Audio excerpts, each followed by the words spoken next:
Vamos lá, pessoal, vamos continuar aí agora, segundo tempo nosso aí de direito administrativo. A gente vai começar daqui a pouquinho a falar a respeito do poder de polícia, mas antes disso eu vou comentar algumas mensagens aqui que foram encaminhadas para nós aí da galera do online. A primeira é de um aluno nosso aqui do presencial mesmo, o Renan. Renan deve estar vendo a aula pelo online. Fala, mestre, beleza? Show de aula como sempre. Obrigado, Renan. Aí ele está justificando a falta, ó. Não fui à aula hoje porque eu estava no Paraguai, buscar umas muambas. E aí cheguei em cima da hora e não deu tempo. Beleza, tá perdoado. Traz uma garrafa de Red para nós aí, que já tá de bom tamanho já, né? Aí aqui, no caso do poder hierárquico, pode ser uma exceção que afasta o dever de obediência quando uma lei tiver conferido a competência exclusiva para a prática de ato ao órgão subordinado? Valeu, professor. Grande abraço, Renan Flores. Ô, Renan, tive um pouco de dificuldade aqui para entender tua dúvida. Vamos ver se ela está dentro do que eu estou achando aqui. Você diz o seguinte: o superior está dando para o subordinado uma ordem e essa ordem já manifesta uma competência exclusiva do subordinado. Se for isso aí, o subordinado ele tem mesmo o dever de fazer, até porque é a competência exclusiva dele, né? Então assim, não entendi muito bem. Se for alguma coisa diferente, aí você me procura depois, aí eu pego e comento contigo. Vamos lá, próxima dúvida. Boa noite, prof. A delegação de competência aplica aos órgãos colegiados e aos respectivos presidentes? Bruno Vieira, aqui de Quixadá, Ceará. Ô Bruno, com certeza aplica sim, cara. Quando a gente vê o artigo 12 da Lei 9784, a lei que trata da delegação de competência, o artigo 12 ele define delegação de competência. Deixa eu até ver se está aberto aqui, eu tinha deixado aberto. Apesar de eu ter comentado a redação do artigo durante a aula, né, eu falei lá que um órgão administrativo e o seu titular pode delegar parte de suas competências a outros órgãos, ainda que estes não lhe sejam hierarquicamente subordinados, blá, blá, blá, blá, blá, blá. Aí o parágrafo único desse artigo diz o seguinte: o disposto no caput deste artigo aplica-se à delegação de competência dos órgãos colegiados aos respectivos presidentes. Como que funciona isso aqui?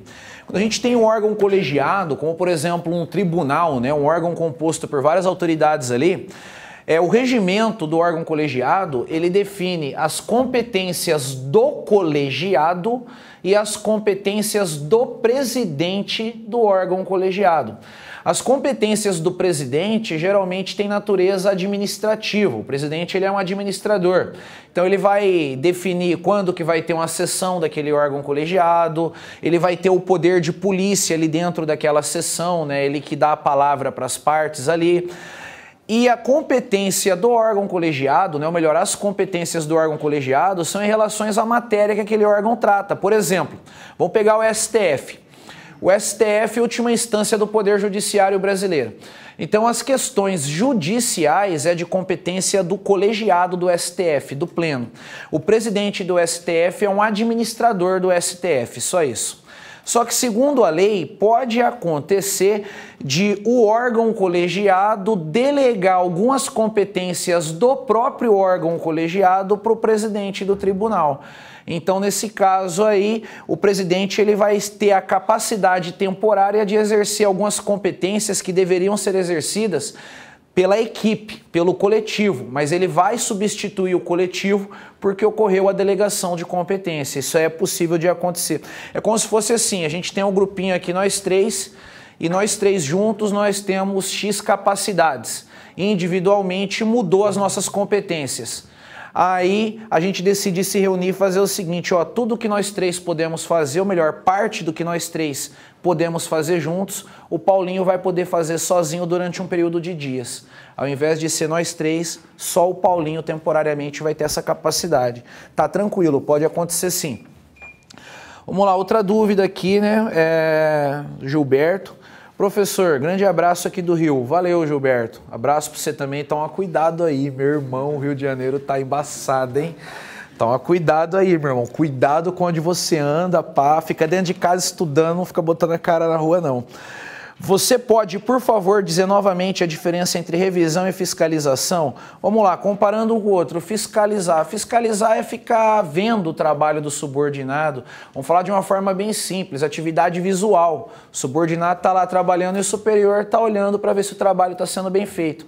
Já a revisão de atos, ela vai ocorrer após o trabalho do subordinado. O subordinado já produziu um ato administrativo e aí o superior vai analisar aquele ato para poder ver se aquele ato deve ser anulado, deve ser revogado, se tem que ser mantido.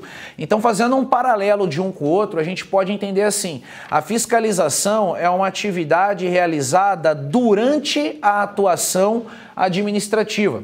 A gente está diante de um controle concomitante, aquele que está acontecendo no momento em que o ato está sendo produzido, enquanto a revisão ela ocorre posteriormente à produção do ato.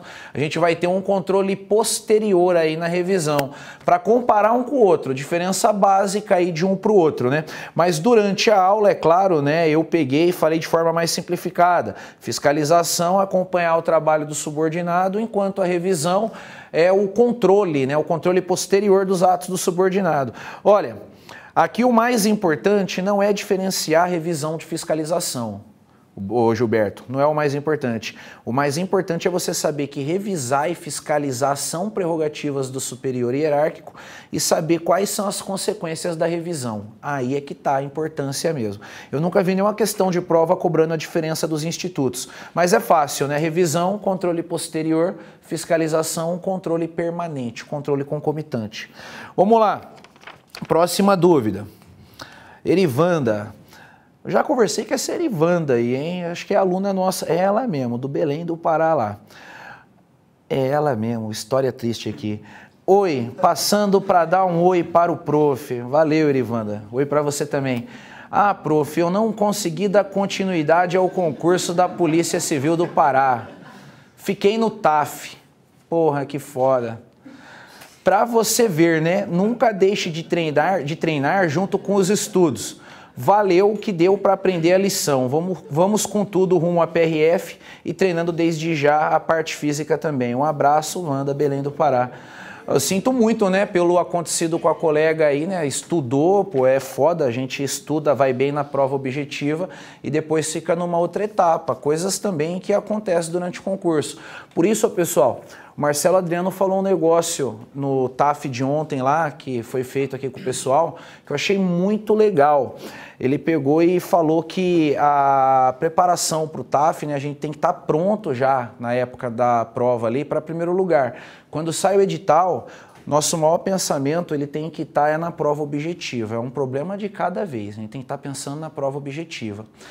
Por outro lado, a gente tem que ter condições de, depois de passado na prova objetiva, tá apto para o TAF também. Como que eu trabalho isso em todos os concursos que eu fiz e que tinha TAF? Na verdade, não vou falar em todos os concursos, porque na época de molecão lá, até agente penitenciário do Paraná, eu não me preocupava com TAF. TAF eu não tava nem aí.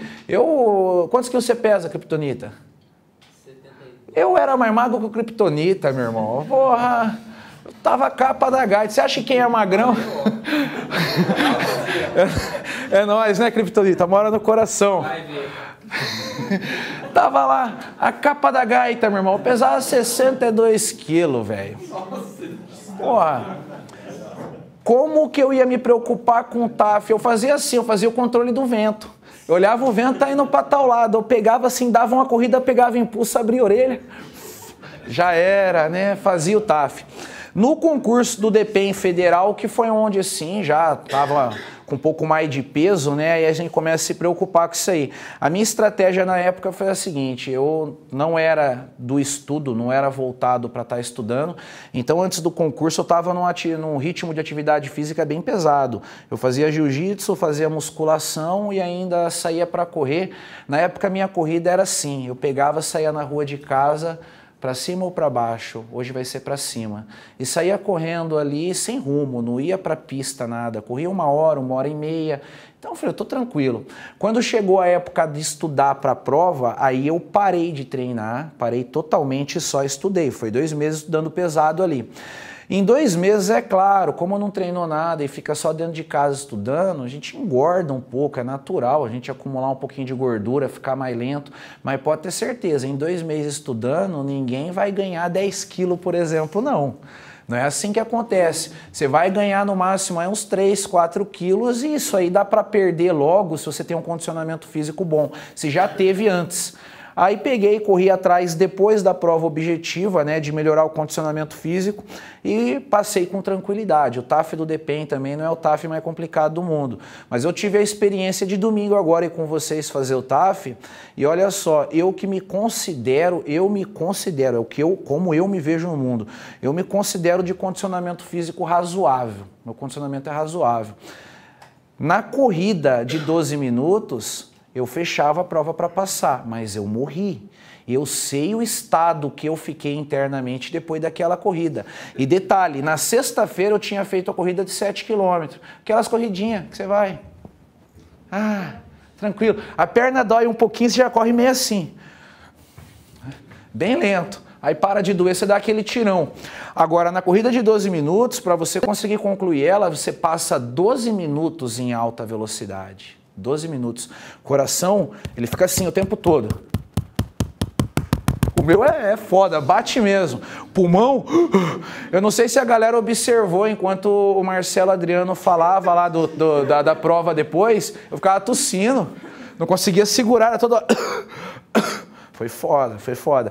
Então, assim, a gente tem que treinar constantemente mesmo, treinar constantemente.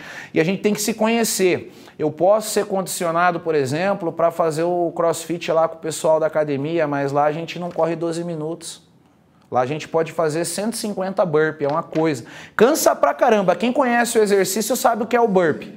Cansa pra caramba, mas é diferente o tipo de desgaste físico. Então a gente tem que conhecer as provas nossas aí para conseguir um resultado legal. Erivanda, você vai conseguir aí na PRF vencer aí essa dificuldade aí e Deus quiser em breve vai estar aprovado aí, vai estar no cargo massa aí.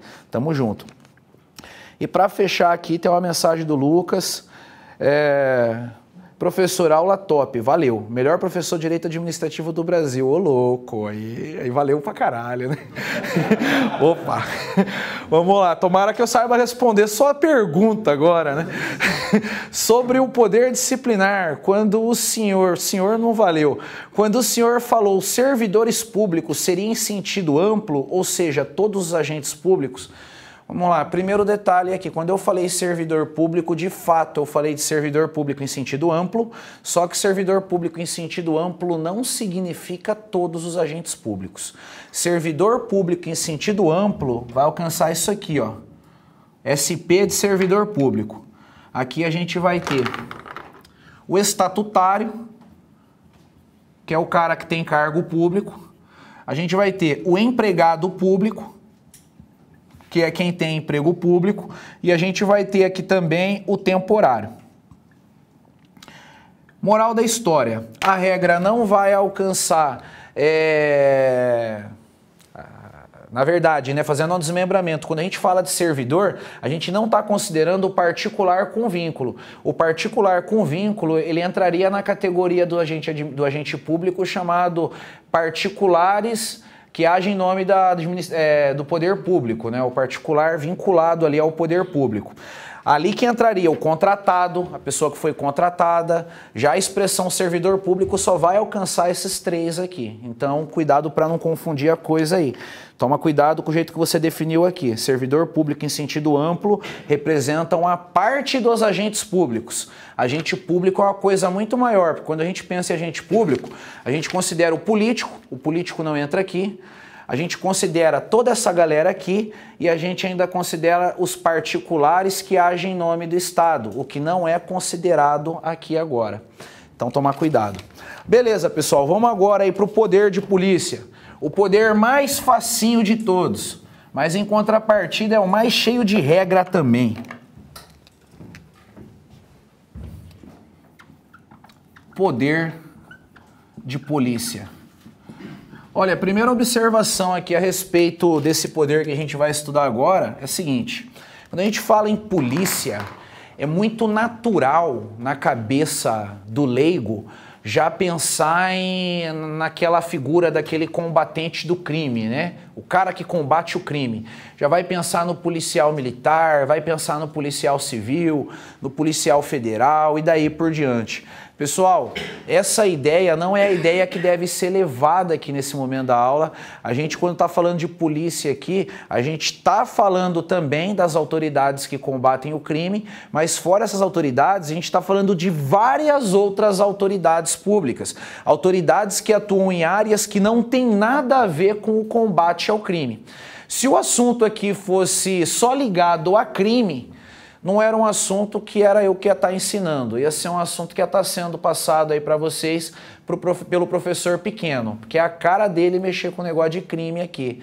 Então a coisa aqui não fica restrita a crime não. E olha só, recentemente a gente teve aqui no Brasil o impeachment da Dilma. E durante as sessões do impeachment da Dilma, foi muito comum a gente ver o presidente da sessão lá, o Ricardo Lewandowski, ele pegar e falar assim, o poder de polícia aqui é meu. Quem lembra disso? Ele falava direto, o poder de polícia aqui é meu. Que contexto que ele falava isso? Começava o político de esquerda a quebrar o palco político de direita, começava aquela bagunça no recinto. Aí ele tinha que botar ordem, tinha que colocar regra na casa. Aí ele falava, o poder de polícia aqui é meu, para lembrar o quê? Que quem mandava ali naquele contexto era ele. Então veja bem, se acha que se poder de polícia fosse uma coisa ligada só a combate ao crime, a gente ia ter o presidente do STF numa casa perante os parlamentares falando que ele tem o poder de polícia? Não. A coisa é muito mais ampla do que só o combate ao crime. A coisa é tão mais ampla que só o combate ao crime que a própria definição de poder de polícia é feita aí por uma lei que não tem nada a ver a princípio com o crime, o Código Tributário Nacional. Então a gente vai colocar assim, primeiramente, quanto ao conceito de poder de polícia, esse conceito aqui é encontrado no artigo 78 do Código Tributário Nacional. A gente pensa assim, né, poder de polícia, isso deve ser definido no Código Penal, negativo, Código Tributário Nacional. A redação do Código Tributário Nacional, ela está na apostila.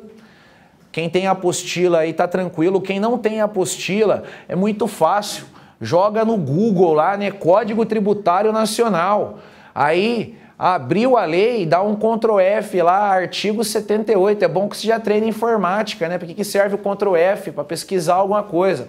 A redação do artigo 78 do Código Tributário Nacional não é uma redação que a gente precisa decorar, no máximo conhecer. Por que só conhecer tá bom? Porque, graças a Deus, a doutrina ela foi mais feliz na hora de definir o que é poder de polícia. O doutrinador ele fez o seguinte, ele viu o artigo 78 e falou, pô, esse artigo 78 é grande pra caramba, a regra aqui é muito grande, eu tenho que simplificar essa regra.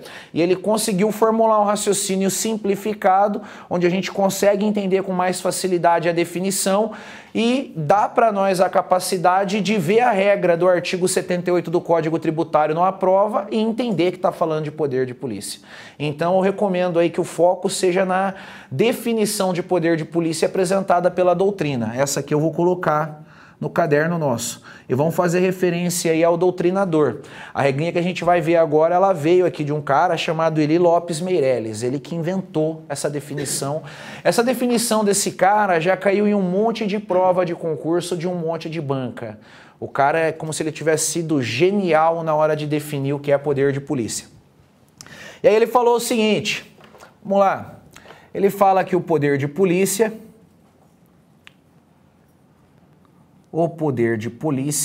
é a faculdade que dispõe a administração pública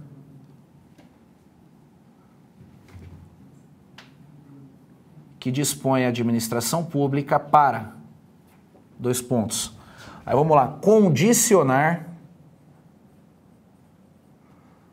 ou restringir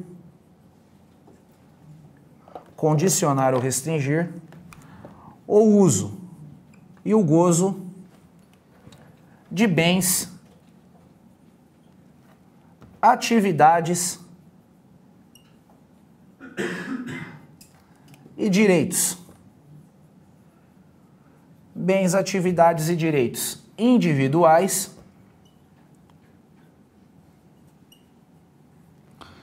em benefício da coletividade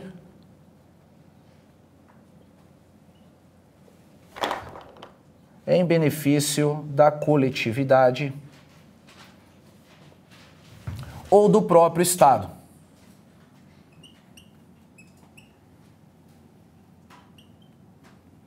Em benefício da coletividade ou do próprio Estado. Então, beleza, vamos interpretar isso aqui com calma. Pessoal, o poder de polícia, ele é o poder que o Estado tem de limitar a nossa liberdade individual. Lá na Constituição Federal, no artigo 5º, fala lá, né, que a gente tem o direito à vida, à liberdade, à igualdade, à segurança e à propriedade, nos termos desta Constituição. Então, moral da história, o nosso direito à liberdade não é um direito absoluto, é um direito que vai ser exercido nos termos da Constituição Federal. E a Constituição Federal prevê a possibilidade do Estado limitar a nossa liberdade em benefício da coletividade. Então, eu não posso mais fazer tudo o que eu quero. Eu sofro alguns limites. Esses limites, a minha liberdade individual, ele pode ser um condicionamento do comportamento. Por exemplo, tem algumas condutas que elas são até permitidas, desde que a pessoa que queira praticar essa conduta preencha algumas condições. É o caso, por exemplo, de dirigir. Dirigir, se a pessoa não preenche as condições, não é permitido, mas para quem preenche está tranquilo. E tem também os casos onde a administração ela cria uma proibição de fato. Ela cria uma proibição que não tem condição que você preencha para poder exercer aquela atividade. A gente pode colocar como exemplo aí o consumo de drogas ilícitas, né? Imagina o cidadão acabou de voltar lá da Califórnia, né? Agora teve eleição lá para presidente e junto com a eleição, a galera lá é sinistra, né? A galera já elege o presidente e já libera a maconha em mais 5 estados lá. Aconteceu agora nos Estados Unidos. Aí você tava lá, né, vem com aquele pensamento modernão, pô, porque lá na Califórnia eu consumia maconha terapêutica, recreativa terapêutica. Ela deixa a gente doidão e ainda trata os problemas que a gente tem. Problema de falta de apetite, problema de falta de sono e daí por diante, né? Aí você fala, se lá nos Estados Unidos eu podia comprar, aqui eu posso também. Então eu vou procurar um órgão público para me autorizar a comprar maconha. Vou procurar a Anvisa. E chega lá na Anvisa lá falando que preenche condição para fumar maconha. Não rola, não tem condição para isso aí, né? Então nesse caso a gente tem uma proibição absoluta, uma proibição que não tem condição que autorize a pessoa a praticar aquela conduta. Essas limitações aqui, né, o fato do Estado condicionar ou restringir a nossa liberdade, acaba ganhando o nome de limitação administrativa. Limitação administrativa pode ser um sinônimo para a expressão poder de polícia. Ela cai pouco em prova, muito pouco. Mas falou em limitação administrativa, você já pensa, tá falando no poder de polícia. É a mesma coisa. O Estado limitando a nossa liberdade individual. Detalhe, o Estado não faz isso porque ele é o malvadão da história. A princípio, né, quando eu penso em limite à liberdade individual, eu lembro muito da minha mãe, quando eu era pequeno, falando, moleque, não pode fazer isso, moleque, não pode fazer aquilo. Eu ficava pensando assim, ô, véia chata do caralho, rapaz, não pode fazer nada nessa casa, meu. E se fizer, mãe, se fizer vai morrer. Eu morri pra caralho já na minha vida, vocês não têm ideia, né? Eu era desobediente, vivia morrendo. E ali, né, no meu pensamento, é muito chata, né? Mas hoje em dia que eu tô maiorzinho, eu fico pensando, né? Realmente é prudente da parte dos pais não deixar o filho subir em cima da geladeira, não deixar o filho entrar dentro do fogão na hora que tá fazendo um bolo de cenoura, né? É prudente. Então ela tava certa, eu que era o babaca da história. E aqui, pessoal, a ideia é a mesma. O Estado ele limita a nossa liberdade pensando no benefício da coletividade, pensando no grupo, ou então pensando nos interesses do próprio Estado, mas não é por pura maldade, né? Apesar de não ser por pura maldade, pensa assim, ó, aqui é uma turma de polícia. Então a gente vê muito lado do exercício da atividade policial focado no combate ao crime. E eu acho legal isso aí. Apesar do poder de polícia não representar um mal em si, a gente pode dizer que por meio do poder de polícia, o Estado está usando o mal para fazer o bem. Vamos pensar na conduta do policial de rua aí. O policial de rua, se ele vai prender o cara cometendo um crime, ele chega desarmado, igual alguns malucos têm a moral de defender a ideia do polícia desarmado. Ele chega desarmado no criminoso, no contexto o criminoso pode estar com a faquinha.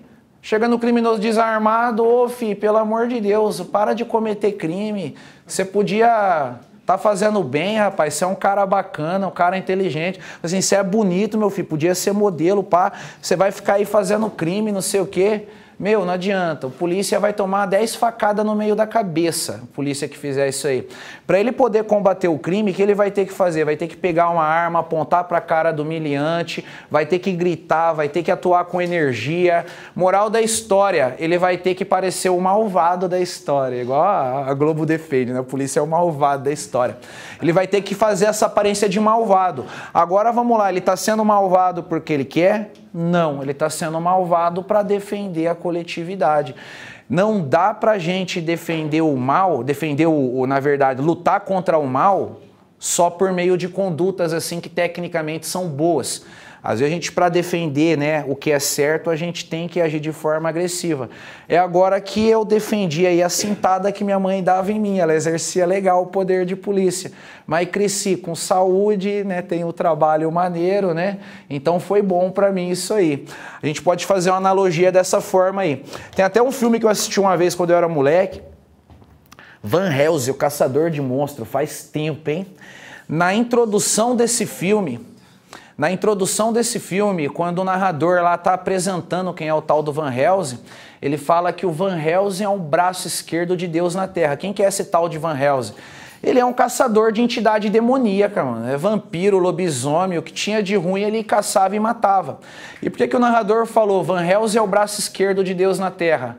Porque ele está ali para defender coisas divinas, ele está ali para defender os interesses de Deus. Só que ele não defende os interesses de Deus igual Jesus Cristo, não, transformando água em vinho, fazendo coisa boa. Ele defende os interesses de Deus, é metendo bala de prata na cabeça do lobisomem, é enfiando a estaca no peito do vampiro, com ele é na violência. É mais ou menos a ideia que a gente tem aí. Então vamos pensar assim, nós aí, policiais, futuros policiais, daqui a pouco a gente vai ser o braço esquerdo do Estado na Terra.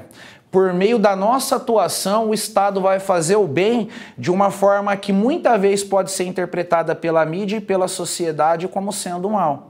Mas na verdade não é, a gente sabe que a gente está fazendo bem, né? Agora vamos voltar aqui para a coisa, né? O que interessa para nós é a regra. Então decora essa definição de poder de polícia e vamos continuar aí, vamos registrar uma observaçãozinha a respeito desse assunto. A observação que a gente vai registrar é a seguinte: em muitas situações, quando o Estado vai exercer o poder de polícia, o Estado, a gente vai acabar tendo que colocar o Estado para trabalhar para a gente. Por exemplo, vocês concordam que aquela regrinha que diz que quando a gente vai comprar um veículo, a gente tem que levar esse veículo no Detran, para o fiscal do Detran lá fazer o licenciamento do veículo, fazer a liberação do veículo. Nessa hora, a gente está tendo uma obrigação, certo? Eu estou comprando o bem, mas para eu comprar esse bem e poder usufruir ele, eu tenho que preencher uma condição de ir lá. Então a conduta é condicionada. E nesse caso, você está colocando o Estado para trabalhar para você. O cara podia estar lá sentado olhando para o tempo fiscal, não. Ele vai ter que parar o lazer dele para ir lá fiscalizar o teu carro. Você acha que o Estado vai trabalhar de graça para você? Não. Se você colocou o Estado para trabalhar para você, ele vai te cobrar alguma coisa. Então, em decorrência do poder de polícia, a gente tem uma cobrança do Estado. O que o Estado cobra em decorrência desse poder chama taxa. Então, observação aqui. O poder de polícia fundamenta a cobrança de taxas. Isso aqui é a questãozinha clássica de cair em prova. A pegadinha que a banca pode fazer é falar que, em decorrência do poder de polícia, vai ser cobrado um negócio chamado tarifa. Tá errado, tarifa é uma coisa, taxa é outra. Ou então falar que vai ser cobrado um negócio chamado preço público, errado também. Aqui é taxa. Taxa é um tipo de tributo. Não é à toa que a definição de poder de polícia está no Código Tributário Nacional. O Código Tributário fala o que é poder de polícia, ele define os tributos. Ele fala que os tributos são os impostos, as taxas e as contribuições de melhoria. Então, a gente teria aí um tipo de tributo sendo cobrado. Fundamento do poder de polícia.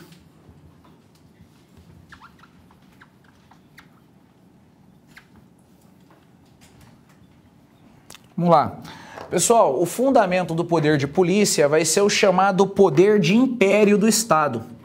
Então aqui a gente vai ter poder de império do Estado. Como que funciona esse tal de poder de império do Estado?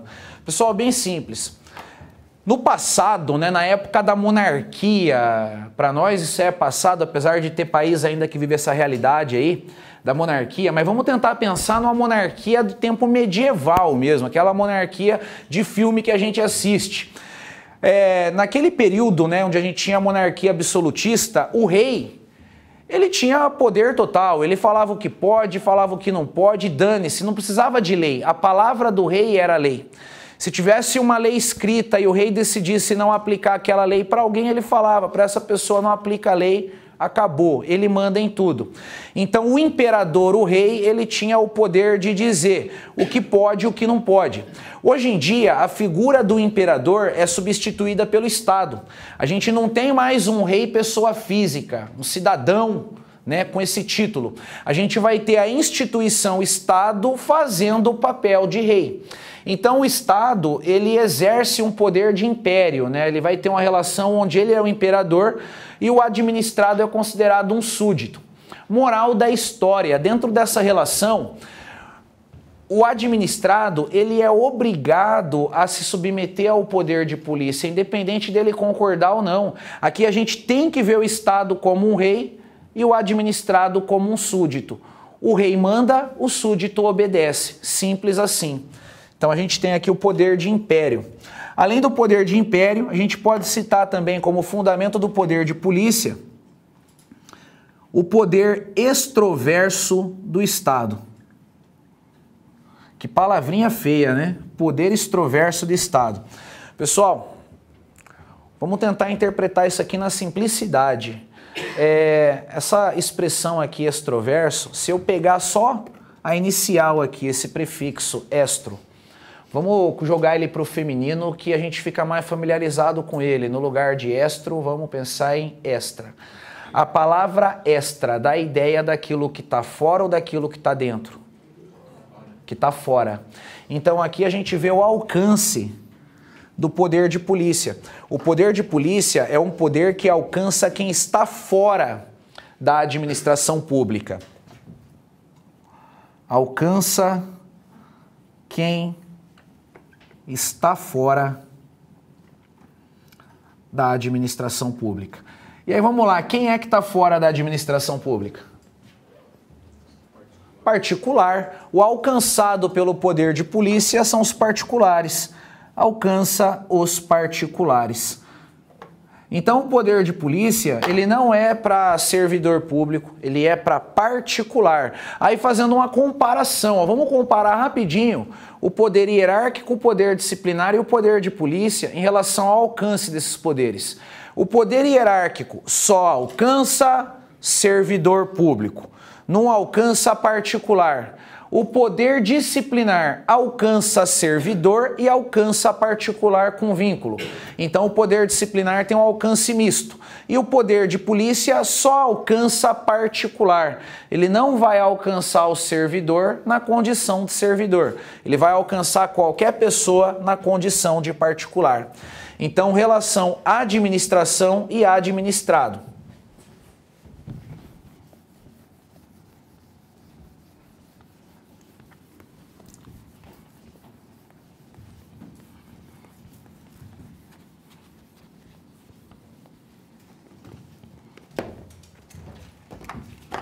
Vamos lá, continuando aí. Características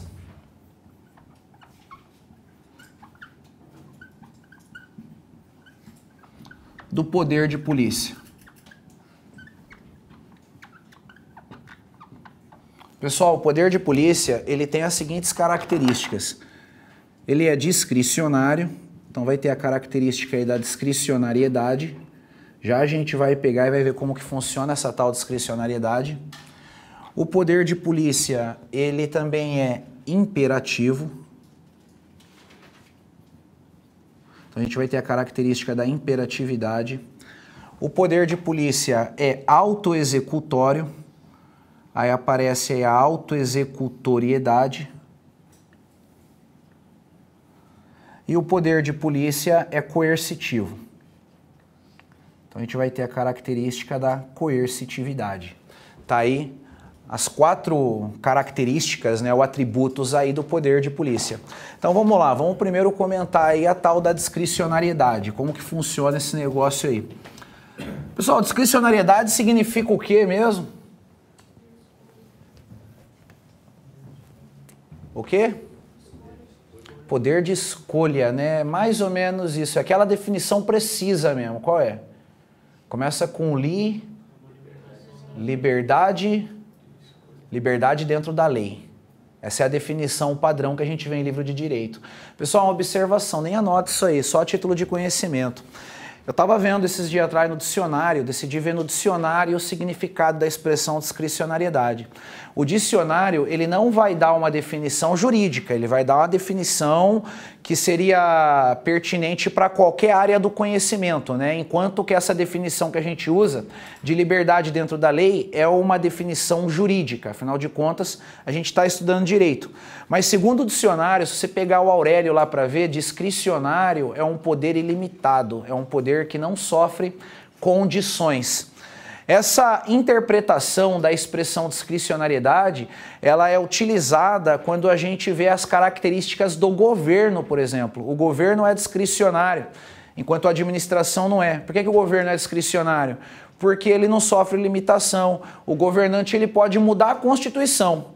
Então nem a Constituição limita ele. Agora, dentro desse contexto aqui, não. Dentro desse contexto, a gente fica com a ideia de que discricionariedade é liberdade dentro da lei. Então vamos colocar aí, primeira característica, discricionariedade, e vamos anotar uma definição para ela aí. Coloca assim, discricionariedade. Manifesta uma liberdade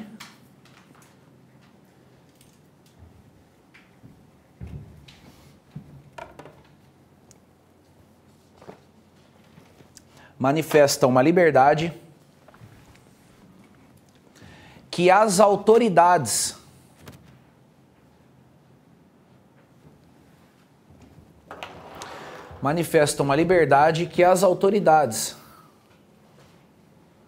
que exercem o poder de polícia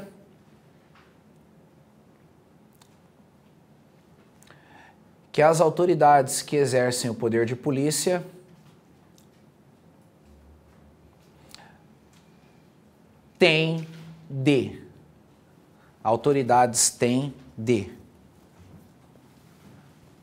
criar limitações à nossa liberdade,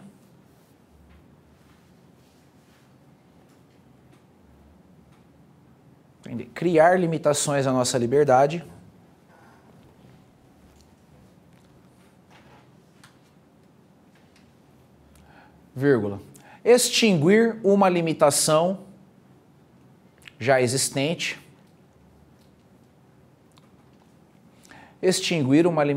já existente,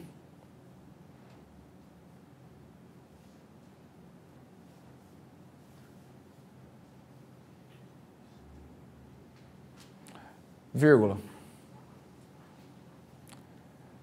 escolher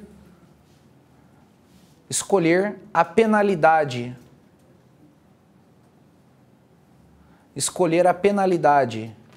a ser aplicada ao infrator,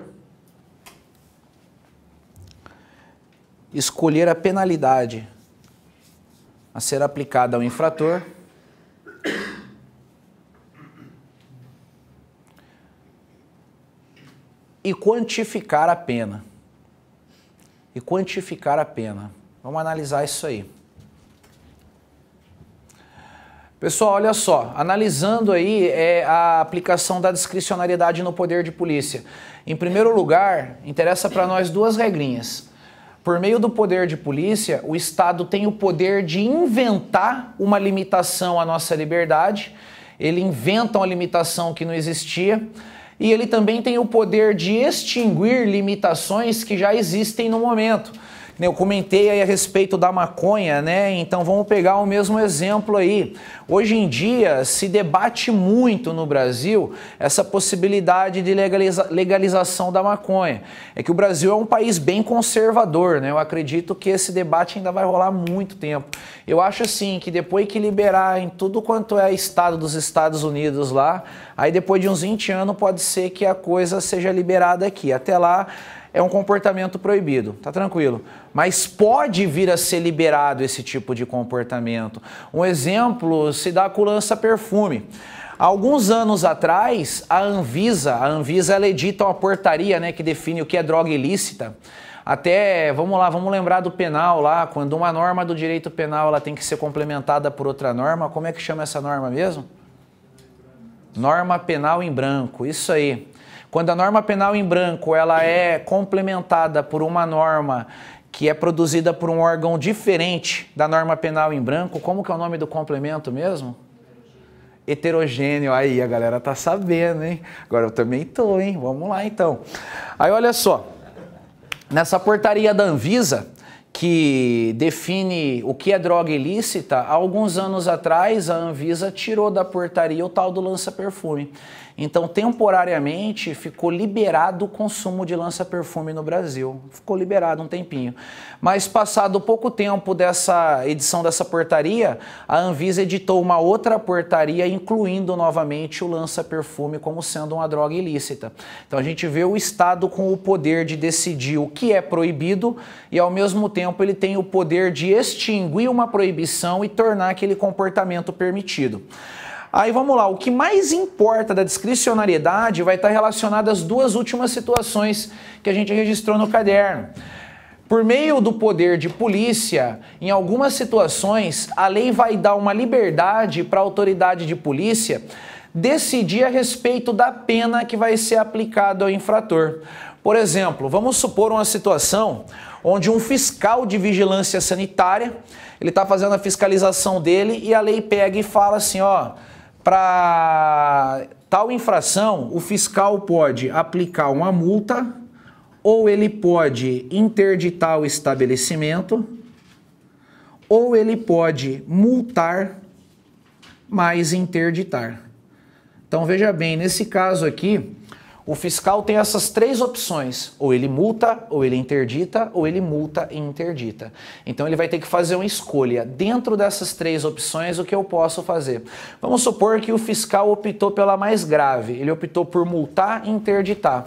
Aí a lei ela ainda vai dizer o seguinte, se for multa, a multa vai chegar até X valor. Vai ter um máximo para o valor da multa. Se for interdição, a interdição vai durar até X tempo. Vamos supor que o X aqui seja 20 salário mínimo. Então a multa ela está limitada a 20 salário mínimo e vamos supor que o tempo de interdição máximo seja 30 dias. Então o X é 30 dias e a interdição máxima é por 30 dias. Aí olha só, além de optar entre multar, interditar e multar e interditar, o fiscal vai ter que decidir qual vai ser o valor da multa dentro desse limite e ele vai ter que decidir qual é o tempo de interdição do estabelecimento comercial dentro desse limite. Então a gente está vendo a liberdade que o fiscal tem para decidir alguns aspectos relativos à punição. Aí é comum aparecer questão de prova fazendo uma analogia parecida com o que a gente viu no poder disciplinar. A questão falar que o poder de polícia é discricionário e que por isso a administração tem o poder de decidir não punir o infrator. Tá errado, o fiscal ele é obrigado a punir o infrator. A liberdade dele vai estar na hora de quantificar a penalidade que esse infrator vai receber.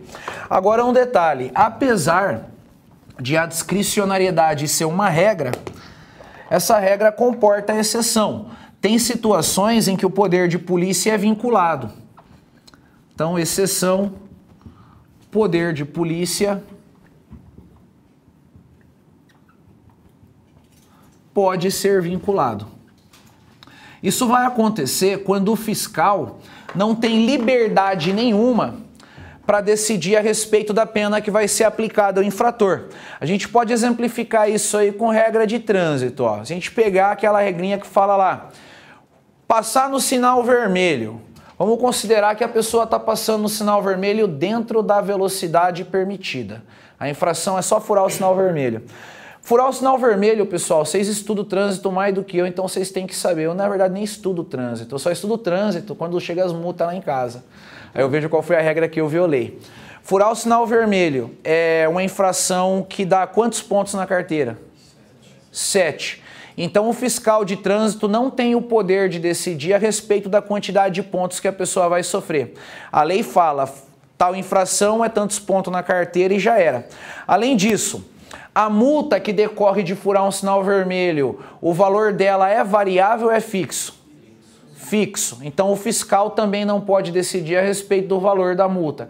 Nessa situação aí, o poder de polícia vai ser exercido de forma vinculada, pois a autoridade de trânsito não tem liberdade nenhuma para quantificar a penalidade que vai ser aplicada. Uma outra observação, ó, no começo eu falei que o assunto poder de polícia ele ia bem mais além do que a atuação dos órgãos de segurança pública. E olha os exemplos que eu coloquei na aula. Eu falei de fiscal de vigilância sanitária.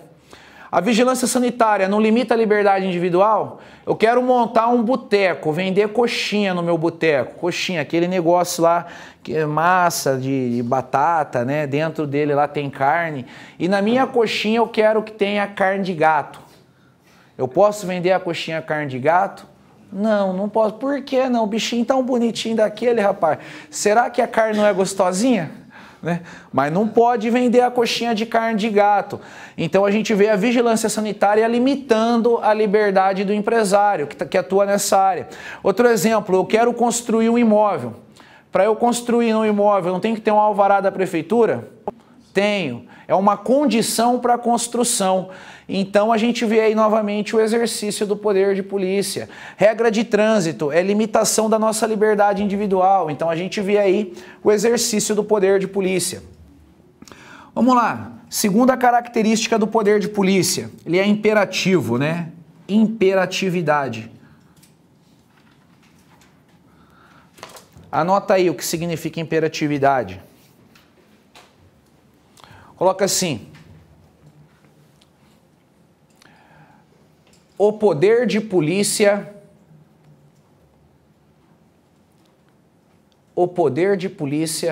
é impositivo. O poder de polícia é impositivo.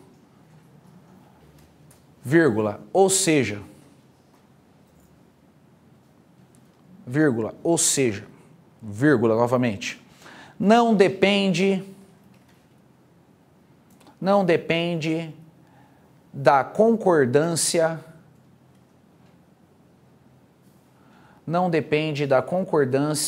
do administrado.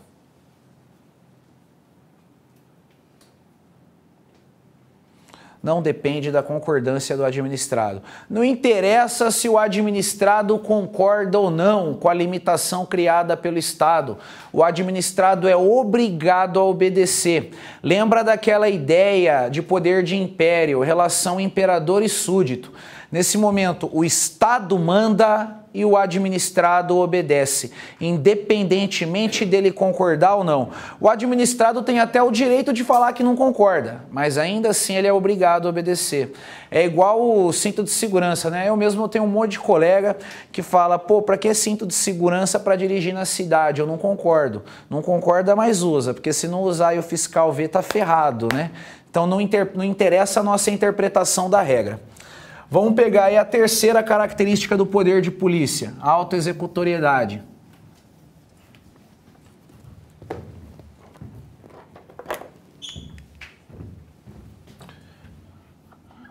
Autoexecutoriedade.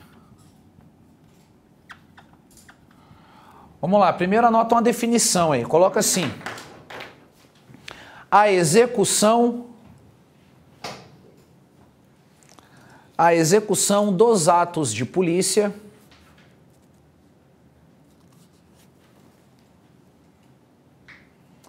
a execução dos atos de polícia não depende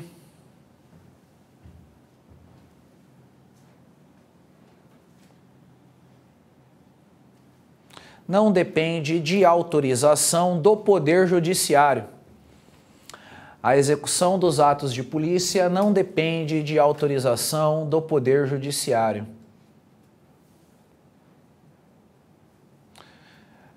Explicação bem simples aí. Quando a administração pública vai tomar uma medida de polícia, vai executar um ato de polícia, em regra, não precisa nenhuma autoridade judicial autorizar a administração a agir.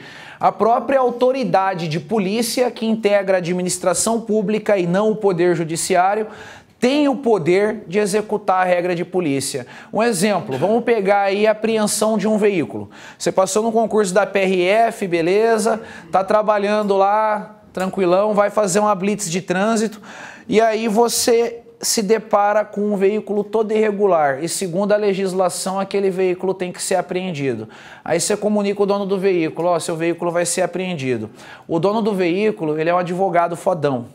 Aí ele pega e manda para você, mas você sabe com quem você está falando? Ele fala, não quero saber, rapaz, eu sou polícia, eu não preciso saber quem eu estou falando, eu estou dentro da regra e já era, o veículo vai ser apreendido. Não. Para você apreender o meu veículo tem que ter uma autorização de juiz, tem que ter um mandado do juiz, senão não vai apreender o veículo. Mandado de juiz é o cacete, meu irmão, vai apreender o veículo e se você ficar falando muito vai gerar desacato esse negócio aqui, vai sobrar para você também. Não precisa de um juiz ratificar o ato de apreensão. Por que que não precisa o juiz ratificar o ato de apreensão? Porque a lei já autorizou, a lei deu esse poder para o policial. Então, da mesma forma aí que eu coloquei o exemplo da apreensão, vários outros atos de polícia se enquadram nessa situação. Agora, uma observação importante. Não são todos os atos de polícia que têm essa tal de autoexecutoriedade. E a gente vai registrar isso aí no caderno. Pode colocar aí. Pode colocar. Não são todos os atos de polícia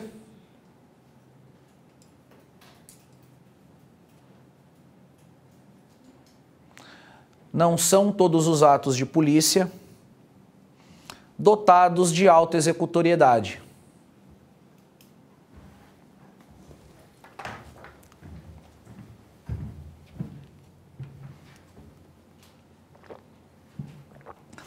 Então, tem ato de polícia que é autoexecutório, tem ato de polícia que não é autoexecutório. Quando o ato é autoexecutório, não precisa envolvimento do Poder Judiciário para aquele ato ser executado. Quando o ato não é autoexecutório, aí a administração vai depender de uma manifestação do Poder Judiciário para executar o ato. Já eu dou exemplo de uma situação que não tem autoexecutoriedade. Antes disso, já que a gente registrou que nem tudo é autoexecutório, vamos colocar o cabimento da autoexecutoriedade. Quando que o ato vai ser autoexecutório? O ato vai ser autoexecutório quando houver previsão em lei, se a lei já autorizou o agente público a executar o ato, não tem por que o Poder Judiciário autorizar, ou então em situações de urgência. É uma situação urgente aí, por exemplo, existe risco de desmoronamento de um morro, tem uma família que mora lá no pé daquele morro lá e a família não quer abandonar a casinha dela, a qualquer momento pode desmoronar, poderia ali como é o nome daquele negócio lá, Guarda Civil, não é Guarda Civil, Defesa Civil, poderia o pessoal da Defesa Civil junto com o bombeiro aí ir lá e tirar o pessoal da casa à força mesmo. Isso pensando na proteção desse pessoal, né? A situação é urgente. Beleza. Cabimento da autoexecutoriedade. Agora a gente vai pegar e vai ver essa regrinha da autoexecutoriedade por meio de um raciocínio aí matemático. Quem gosta de matemática, bom. Quem não gosta, azar. Aprende a gostar, porque eu gosto de matemática. E porque cai raciocínio lógico na prova. Vou falar um negócio, viu? Minha visão do direito. Eu acho que o direito é uma matéria muito lógica. É muito lógico. Então a gente tem que dominar o negócio, pô, tem que ser bom desse negócio de matemática aí. E outro, concurseiro vai ter medo de aprender as coisas, né? Eu vou falar isso agora, pessoal, pelo seguinte, eu vejo muito, tanto de vocês quanto da galera do online, a resistência à tal da matemática. Tem a galera até que se dedica mais, né? Que pega e vem fazer módulo de matemática para aprender de fato o negócio. Mas, pô, é um negócio que tem que saber. Eu quero ver se neguinho erra a conta na hora de receber troco. Não erra, né? Ninguém é bobo para isso, né? Na hora de receber troco, na hora de dar troco, todo mundo sabe a matemática. Mas, pô, a gente tem que ser um pouco acima da média. Não adianta a gente ficar na média. A média está na iniciativa privada. Dentro do serviço público, a gente está acima da média. Essa é a verdade. Então, vamos lá. A autoexecutoriedade é o resultado da conta. A conta que eu vou colocar aqui, ela vai ter dois elementos. Um elemento se chama exigibilidade e o outro elemento se chama executoriedade. Então, para eu ter a tal da autoexecutoriedade, eu preciso ter esses dois elementos aqui. É como se fosse assim, ó, vamos mudar aqui, ao invés de colocar as palavras, vamos trabalhar com o número. Se aqui é 2, aqui é 1 e aqui é 1. 1 mais 1 é igual a 2. Se eu tirar um dos elementos e jogar aqui 0, 1 mais 0 não vai dar 2, a conta não vai bater. Então, para eu ter autoexecutoriedade, eu tenho que ter esses dois elementos aqui. Às vezes eu recebo muita dúvida também, que fala o seguinte, pô, professor, eu fiz uma questão de prova que falava que um dos atributos do poder de polícia é a exigibilidade. E eu não vi na tua aula você falando desse atributo, exigibilidade. Então vamos lá, a exigibilidade está aqui, ó, ela está encaixada dentro da autoexecutoriedade. O poder de polícia ele tem que ser exigível, tá tranquilo. Agora vamos entender isso. O que seria a exigibilidade, o que seria executoriedade? A exigibilidade, ela é uma característica dos atos administrativos que diz que a administração pública ela pode dar um jeito de tentar obrigar o administrado a obedecer o ato por meio de uma coerção indireta. A gente teria a possibilidade de usar uma forma indireta de obrigar o administrado. O que seria essa tal de coerção indireta, né? Vamos lá, um exemplo de coerção indireta. Um exemplo de coerção indireta a gente pode associar às multas que a administração pública paga. Cuidado com a anotação, não vai escrever multa aí ainda não, pelo amor de Deus, daqui a pouco. Daqui a pouquinho. Funciona assim, ó. Imagina que você tomou uma multa de trânsito. Aí beleza, chega a multa na sua casa, se você não pagar ela na hora não dá nada. Você tem até a época de fazer lá o licenciamento do veículo para pagar a multa. Se você não pagar a multa até o licenciamento do veículo, você não consegue licenciar o veículo. Então o licenciamento do veículo é condicionado ao pagamento da multa. Vamos supor que você não queira pagar essa multa, mesmo sabendo que ela é uma condição para o licenciamento do veículo, você fala, eu não vou pagar essa multa, beleza. Você entrou em dívida da multa, você não conseguiu licenciar teu veículo e está devendo para o Estado.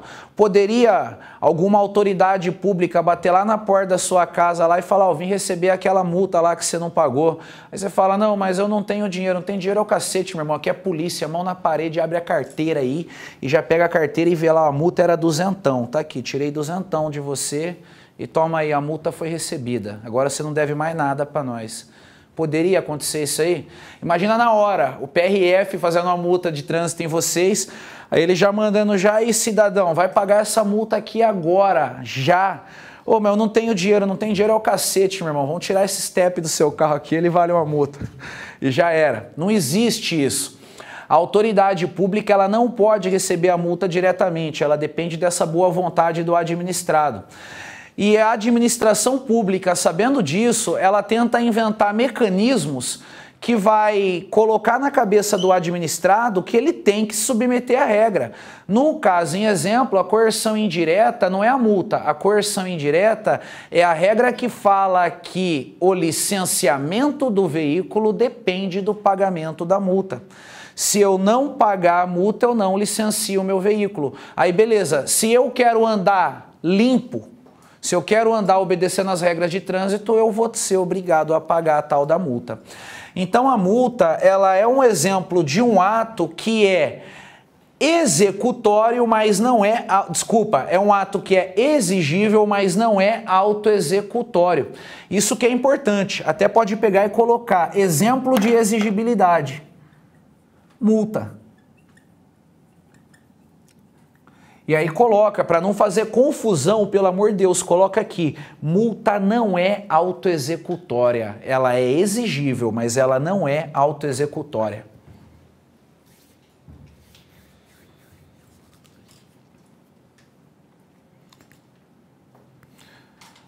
Olha só, pessoal, dá aí uma instrução para vocês aí, uma dica aí de como tentar não burlar a lei, né, no dia a dia aí, ó. Se um dia acontecer, né, tá indo para algum lugar viajar, pá, tá indo fazer uma prova da PRF, imagina que legal, você tá indo fazer uma prova da PRF de carro, aquela galera no carro, carro tudo irregular, tudo errado, aí para lá, a PRF te para, e você tá indo fazer a prova da PRF. Aí o polícia, né, normal, né, documento do veículo, habilitação, você entrega, documento tá certo, habilitação tá certo, um farol zoado lá, uma buzina que não funciona, por aí vai. Aí ele vira para você e fala, tá indo da onde para onde, cidadão? Aí você fala, então, seu polícia, eu tô saindo de Cascavel, tô indo fazer a prova da Polícia Rodoviária Federal em Curitiba, porque daqui a pouco nós vamos ser colega de trabalho, meu irmão, é nóis, pá. Ele, pô, massa, mano, você é vibrador, você é guerreiro, hein, top, estudou bastante? Estudei, eu tô sabendo tudo de crime, corrupção, o que não é corrupção, eu sei tudo negócio de poder de polícia, eu sei regra de trânsito, meu irmão, tô indo para passar nesse negócio.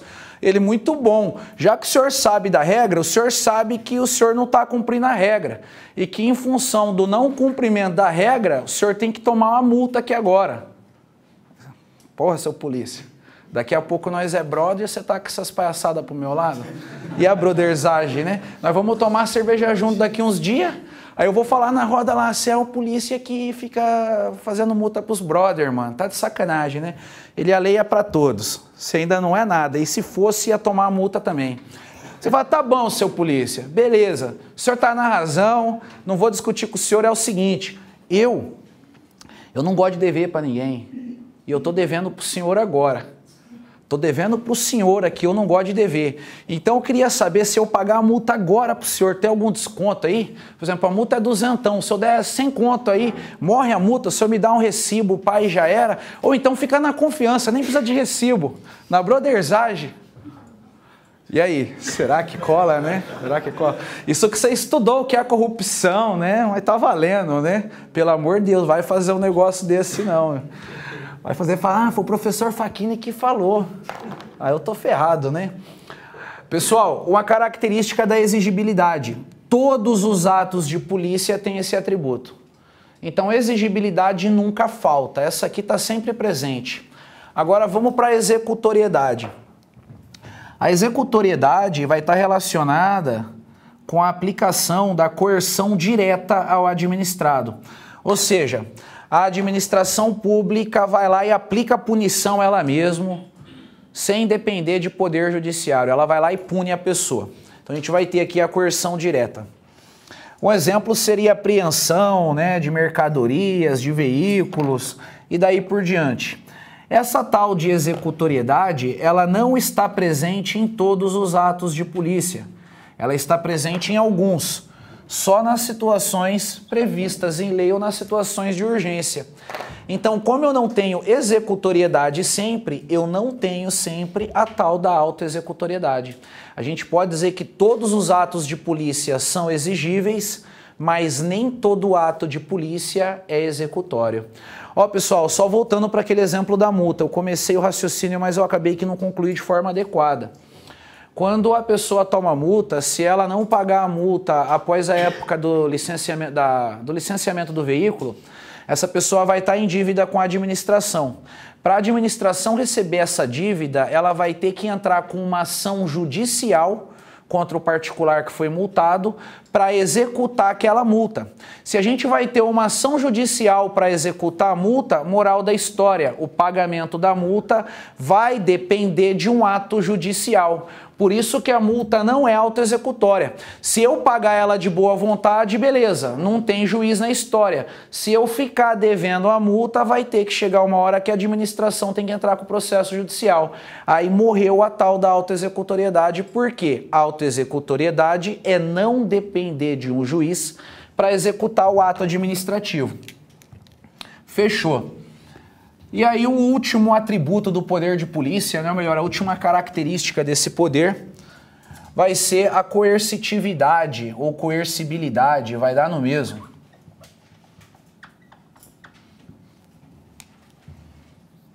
Isso aqui é bem simples. A execução do ato de polícia, a execução do ato de polícia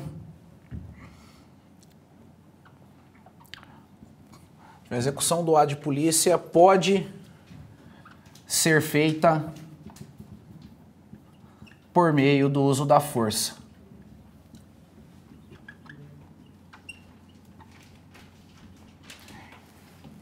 Então, na hora de executar um ato de polícia, a autoridade de polícia ela pode fazer uso da força. Agora, detalhe, isso se tiver resistência do administrado. Imagina que o administrado está cooperativo, você está falando com ele, ele está te obedecendo, você vai usar a força com ele? Não tem cabimento. O uso da força é para quando o administrado ele não concorda com a coisa, ele está agindo de forma não cooperativa ou até mesmo de forma violenta, né? Aí vai ter que ser feito o uso da força. Um detalhe importante, pessoal, não vamos confundir em contexto nenhum o uso da força com o uso da violência, é muito diferente. Violência é aquele negócio que não tem regra, mas vem cá, Paulinho, deixa eu mostrar pra galera como que funciona o uso da violência. Pega e sai batendo em alguém para machucar, isso é usar a violência. Enquanto que o uso da força é você usar de uma energia moderada e proporcional à falta de cooperatividade ou agressão que o particular está manifestando ali, né? Você vai agir de forma proporcional à violência do administrado. Então, não vamos confundir o uso da força com o uso de violência. Eu acho que seria um bom tema para uma questão de prova, né? Questão de redação, né? Falar sobre o uso da força e violência. Seria fácil também. Beleza, a gente acabou aí essa parte das características do poder de polícia. Agora a gente vai ver uma classificação do poder de polícia. Nessa classificação, a gente vai estar vendo quem que pode exercer o poder de polícia e automaticamente quem não pode exercer o poder de polícia. Então vamos lá. Segundo a doutrina, o poder de polícia ele pode ser classificado em poder de polícia originário,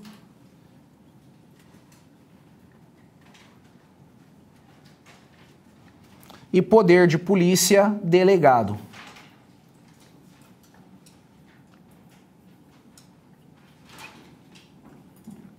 Poder de polícia originário e poder de polícia delegado. O poder de polícia originário é o poder de polícia exercido pelas entidades da administração direta. Então aqui a gente vai ter União, Estados, municípios e o DF, administração direta. Esse poder de polícia originário, ele tem previsão na Constituição Federal.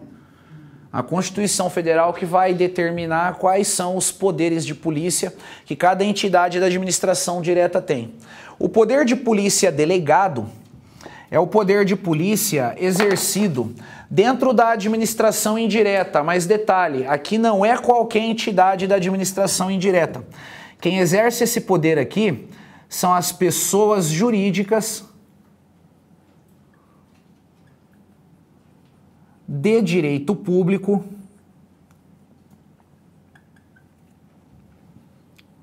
da administração indireta.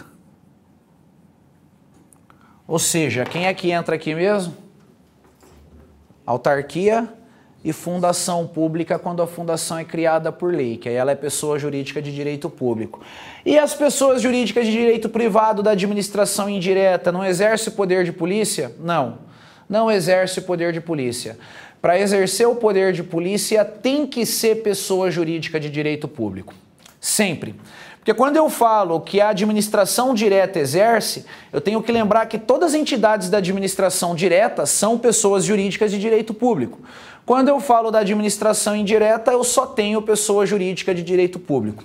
Um detalhe, o poder de polícia ele vai ser delegado da administração direta para a administração indireta por meio de uma lei. Então aqui a gente vai ter a previsão em lei. Enquanto o poder de polícia originário é previsto na Constituição, o poder de polícia delegado é previsto na lei que descentraliza uma atividade da administração direta para a administração indireta. Outro detalhe importante aqui. No começo da aula de hoje, a gente estudando poder hierárquico, a gente falou de um negócio chamado delegação de competência. E a gente viu que a delegação de competência, né, é uma manifestação do poder hierárquico. E aqui a gente está diante de uma situação que está ocorrendo delegação de competência. A administração direta está delegando a competência do exercício do poder de polícia para uma pessoa jurídica de direito público da administração indireta. Entre a administração direta e a indireta, existe hierarquia e subordinação? Não. Então, moral da história, a delegação do poder de polícia não tem nada a ver com a delegação estudada no poder hierárquico.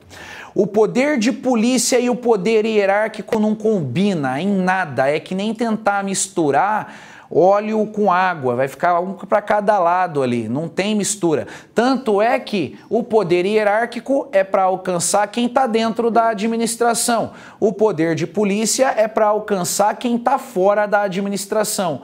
Então toma cuidado com alguma questão que venha dizer que a delegação do poder de polícia decorre do poder hierárquico. Nada a ver. Se for o caso, anota num canto aí. Não tem nada a ver com o poder hierárquico. Isso é importante.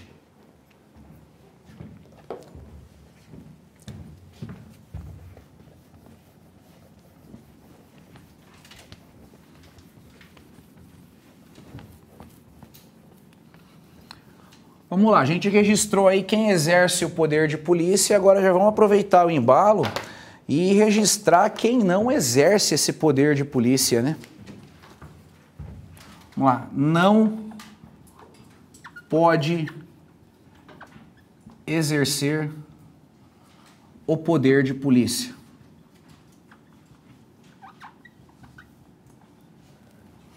Aqui a gente vai ter, pessoal, uma regrinha só, é a coisa mais fácil do mundo.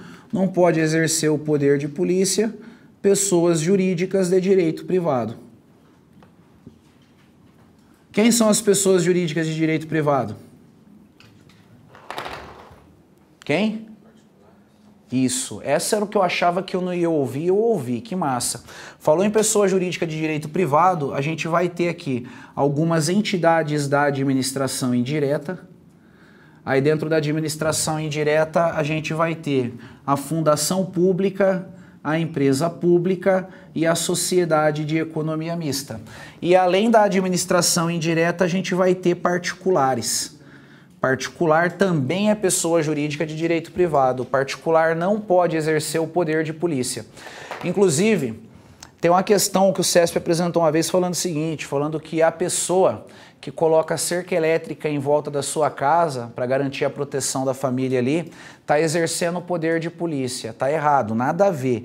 A pessoa que coloca cerca elétrica em volta da casa dela, ela está associada ao comportamento dela com o direito penal. O direito penal, ele coloca essa situação como sendo o quê mesmo? Quem lembra? É um excludente de ilicitude.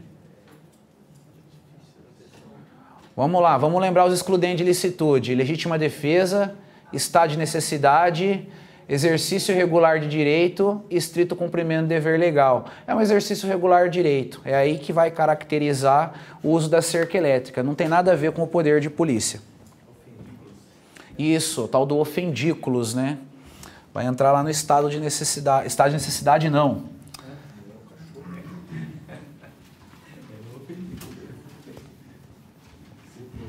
Exercício regular de direito. Agora vamos pegar e vamos registrar uma observação em relação a essa regra aí. Coloca aí OBS.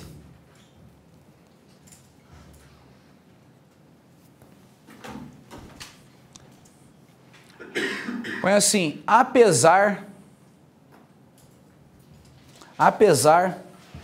de as pessoas jurídicas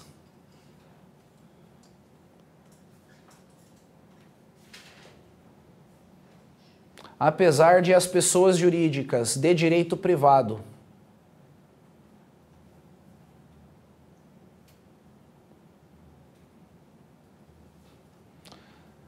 não poder exercer o poder de polícia,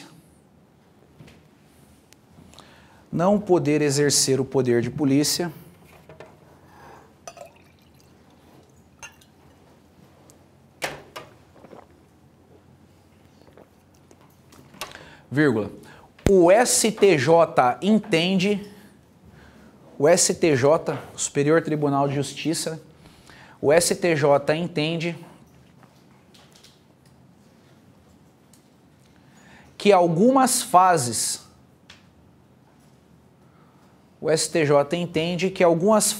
do ciclo de polícia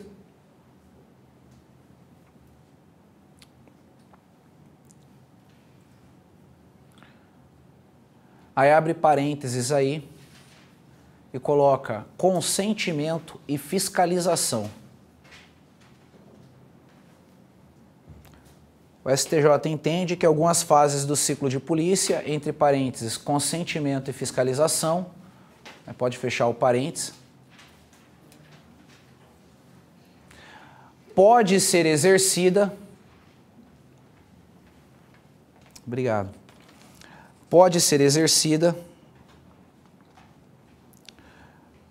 por pessoas jurídicas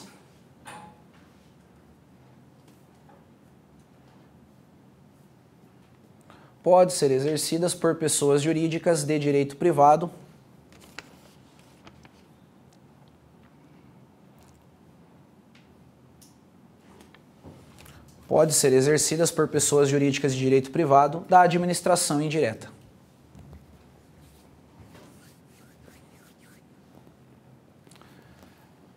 Então vamos lá, pessoal. Se cair em prova que pessoa jurídica de direito privado da administração indireta pode exercer o poder de polícia, marca errado, não pode. Se a questão manda lá, empresa pública pode receber delegação do exercício do poder de polícia? Não, não pode. Sociedade de economia mista pode? Não, não pode. Agora, já caiu em prova, e é posicionamento do STJ, que algumas fases do poder de polícia pode ser exercida por uma empresa pública ou por uma sociedade de economia mista. Para eu entender melhor essa regra, eu tenho que saber quais são as fases do poder de polícia. Então já vou entrar na explicação das fases e automaticamente vou explicar essa observação que a gente colocou aí, ó. Para falar das fases do poder de polícia, a gente entra num tópico chamado ciclo de polícia. O ciclo de polícia aí vai dividir o poder de polícia em 4 fases. A gente vai ter a primeira fase, que é a chamada fase de ordem de polícia. Essa fase de ordem de polícia só pode ser exercida por quem é pessoa jurídica de direito público. Ela está na regra normal. Além da ordem de polícia, tem a fase de consentimento de polícia.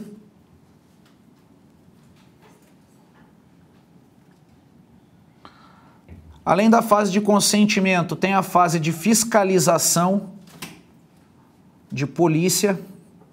Sempre vai ter o de polícia no fim aí. E a quarta e última fase é a fase de sanção de polícia. Então funciona assim, ó.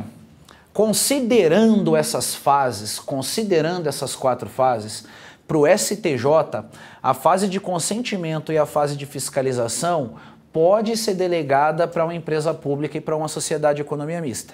Mas só essas 2 fases. Então, se cair em prova que empresa pública e sociedade de economia mista pode exercer o poder de polícia, marca que não. Não pode. A gente segue a regra geral. Agora, se a questão for específica e falar de fases, aí pode ser que pode. Por exemplo, você pode pegar uma questão assim: segundo os tribunais superiores, a fase de consentimento de polícia pode ser exercida por uma empresa pública. Pode, segundo o STJ, que é um tribunal superior, essa fase pode ser exercida por uma empresa pública. Segundo o STJ, a fase de ordem de polícia pode ser exercida por uma empresa pública. Errado, não pode, só fiscalização e consentimento. Pessoal, esse tipo de situação é o tipo de situação que demanda muita maturidade do concurseiro, para o concurseiro de fato entender como que ele vai se posicionar diante da questão. Lembra lá, questão falando de forma genérica que empresa pública e sociedade de economia mista exerce ou pode exercer o poder de polícia, considera errado. Se a questão citar as fases do ciclo de polícia, fase de consentimento e fiscalização, aí a gente considera certo. Só essas fases aqui.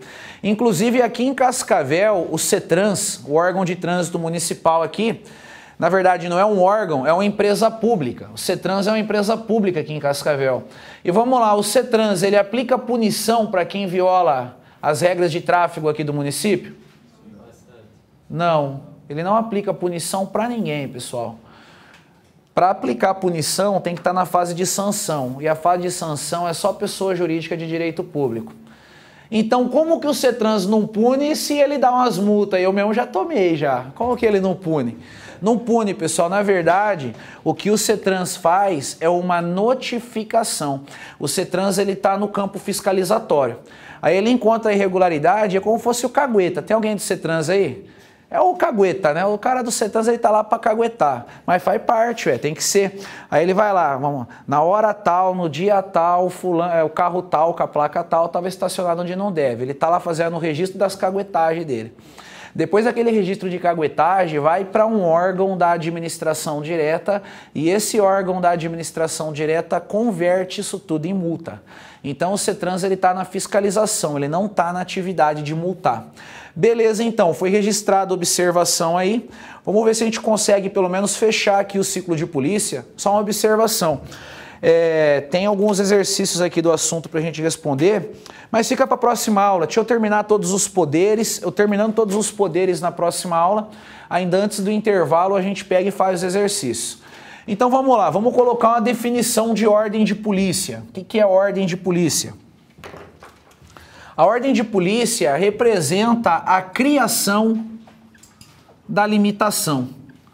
É a hora que a administração pública cria uma limitação à nossa liberdade. Então aqui a gente vai ter a criação da limitação administrativa. Detalhe, todos os ciclos de polícia são iniciados aí pela fase de ordem de polícia. Todo ciclo de polícia depende da criação de uma limitação administrativa. Aí depois tem a fase de consentimento de polícia. No consentimento de polícia, a administração pública vai conceder uma anuência ao administrado para que ele possa praticar alguma atividade que foi condicionada pelo poder de polícia. Então, essa fase de consentimento aqui, ela não vai estar presente em todos os ciclos, só em alguns. Olha só, para ter consentimento, a gente tem que estar diante de uma atividade que pode ser liberada para quem preenche as condições. Quando eu falo de atividades que não vai ser liberada de forma nenhuma, aí não tem como eu pensar em consentimento. Volto para aquele exemplo. Que órgão que vai dar consentimento para a gente fumar maconha? Nenhum, não existe isso. Então eu tenho que estar diante de condutas condicionadas para eu ter o consentimento de polícia. Depois da fase de consentimento, entra na fase da fiscalização de polícia. Na fiscalização de polícia, a administração vai verificar se o administrado está cumprindo as regras.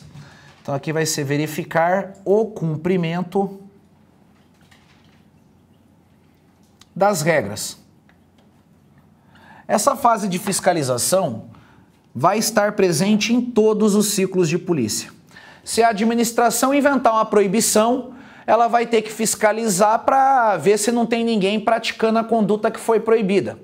Se a conduta pode ser liberada para quem preenche as condições, a administração vai fiscalizar para ver se as pessoas estão respeitando as condições exigidas para ter aquela conduta liberada, né? Então sempre vai ter fiscalização. E aí, por fim, a gente tem a fase de sanção de polícia.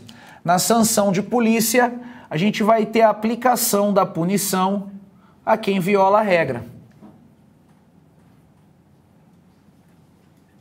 A fase de sanção de polícia não está presente em todos os ciclos de polícia, só em alguns.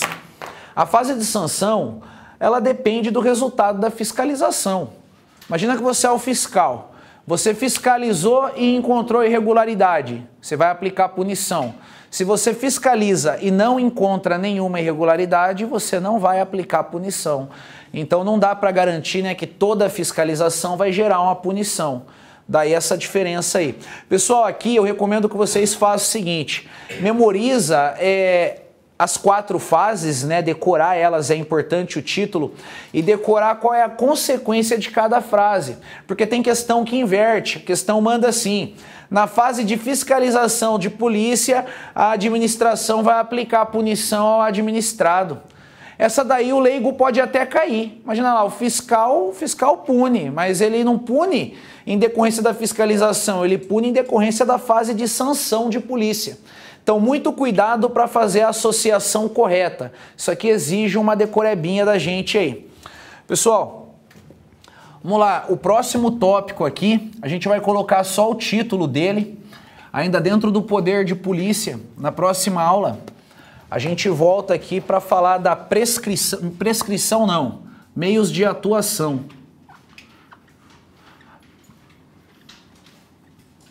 Meios de atuação. Aí na próxima aula, antes de começar, eu me localizo, eu vejo com vocês aí onde que a gente parou para continuar daqui. Acredito que na próxima aula a gente vai passar aí, da hora que começar, os primeiros 45 minutos aí fechando poderes administrativos e depois a gente começa atos administrativos.